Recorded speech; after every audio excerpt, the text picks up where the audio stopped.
పెట్టుకొని చేశారు. ఫారెస్ట్లో లేదు, అది లేకపోతే బెస్ట్ కదా అదన్నా. రిజర్వాయర్ దగ్గర నుంచి అది చేస్తే నేరుగా ఆ స్ట్రీమ్ అట్లా వెళ్ళిపోతుంది. ఎందుకు ఇన్ని రోజులు లేట్ అవుతుంది? అది కూడా ఒకసారి తయారు చేయలేదు.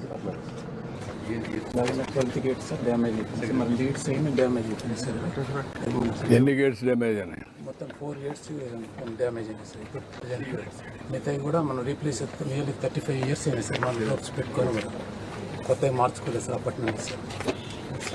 What is the total cost of all the gates? 2.42 sir. Spillway అయితే 2.4 crores. తర్వాత రైట్ సైడ్ రెగ్యులేటర్కి 5.4 crores. రీప్లేస్మెంట్ ఆఫ్ గేట్స్ కూడా మార్చుకోవచ్చు. ఇవేమో రోప్స్ మార్చుకోవచ్చు. అన్ని కలిపి 8 సార్. ఆల్ గేట్స్ ఈ area mechanical already it is part of that. 300 crores అది ఉందా? ఓన్లీ ఎమర్జెన్సీలో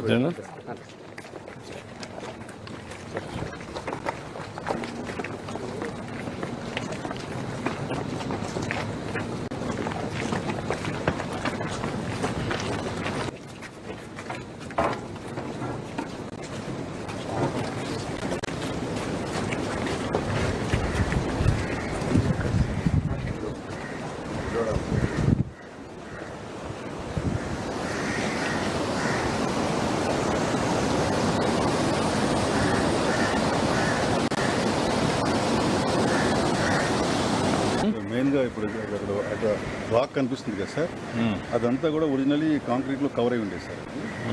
సో 2020 నుంచి వరుసగా 3 years ఫ్లడ్లో అది మొత్తం వాష్అవుట్ అయిపోయింది సార్. అట్లాగే కింద కూడా ఈ సైడ్ ఇవన్నీ కూడా కాంక్రీట్ అంతా వెళ్ళిపోయి కవర్ అయిపోయి, ఆ రాక్ కూడా అది డీప్గా కవర్ అయిపోయింది సార్. ఈ బెడ్లో కూడా ఆల్మోస్ట్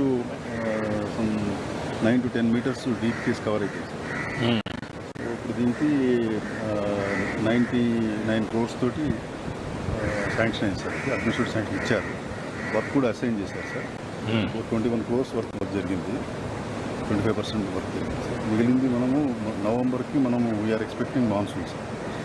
ఈ లోపలే మనము మ్యాక్సిమం ఇక్కడ ఎక్స్పోజర్ లేకుండా అన్ని కవర్ చేసేయాలి సార్. ఫస్ట్ దీని మీద మళ్ళీ reinforced concrete apron 0.6 meter thick వస్తుంది sir entire layer. So including స్టార్టింగ్లో ఉన్నది కూడా రీప్లేస్ చేయాలి సార్. అది కూడా ఎగ్జామిన్ చేస్తాం సార్. సో ముందు ఏదైతే ఎక్స్పోజ్డ్గా రాకుందో అది ఈ సైడ్ వాల్ కూడా కట్టాలి సార్. ఇక్కడ ఇవి ముందు ప్రియారిటీ ఇస్తాం సార్. వచ్చిన తర్వాత రీఇన్ఫోర్స్డ్ కాంక్రీట్ అప్రాన్ కూడా ఒక సైడ్ నుంచి మొదలు పెట్టాలి.